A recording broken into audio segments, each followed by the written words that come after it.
HarperCollins presents Smugglers Fox by Susanna Bailey, read by Billy Ashcroft.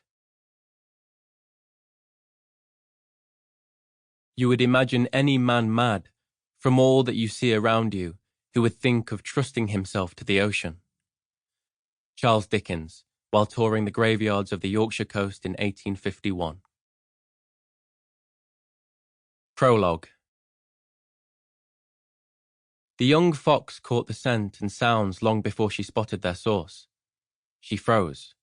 What or who was coming through the hedge, their movements travelling through the wet ground towards her, trembling through her body? Was it him? The man with the stick that beat the ground? The net that swept the air and reached for her? She hunched low, peered around the corner of the shed.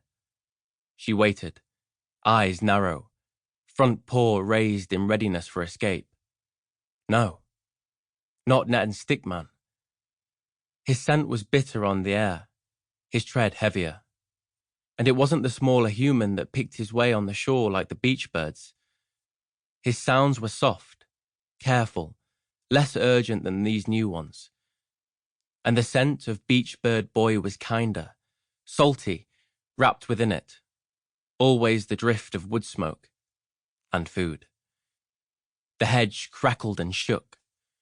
Whoever was coming through thrashed and kicked as they went now, so that the smog rose in the fox's sensitive nostrils, as if the earth was now air instead of ground.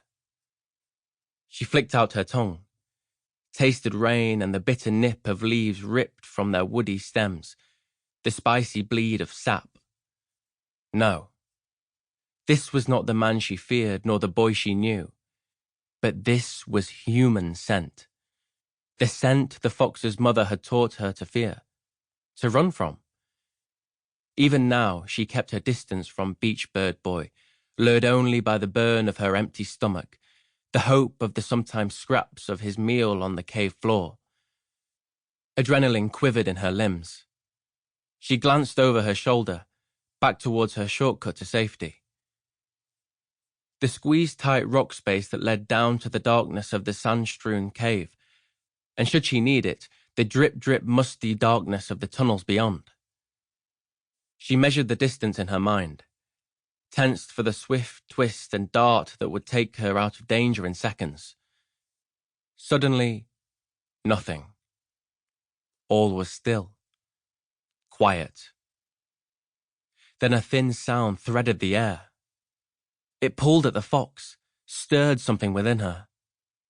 A memory, or a knowledge carried in her bones from somewhere else, somewhere before her time. She rose a little higher on her haunches, pushed her nose forward past the damp shed wall that hid her, sniffed, stared.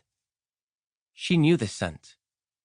This was the other small human, the one that threw down warm, meaty food that left salted fat on her whiskers. The one that smelled of fear. She tipped her head to one side, watched him out of the corner of one golden eye. Why was he there? Curled in a ball like a thorn-backed hedgehog she had learned to leave alone. Rocking slightly, like a young tree in the wind and rain. Sniffling and snuffling. Sick, perhaps. The fox moved forward. Just an inch. Curious now, sure of an easy escape, doubtful of any threat. The hedgehog human uncurled and crawled from the hedge. It lifted its head, turned her way. Twists of hair, black as old seaweed.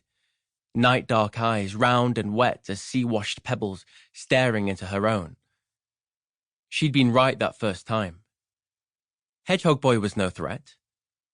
She pushed her nose forward, sniffed again. No scent of blood. But he was wounded somehow, and all alone, just like her. Chapter 1. Before. Mum took a whole month deciding what to call me and my brother. Because names, they're important, Jonah. They say something about who you are. Turned out she was right. Only in my case, not in the way she thought. According to Mum, and Google, Sample complete. Ready to continue?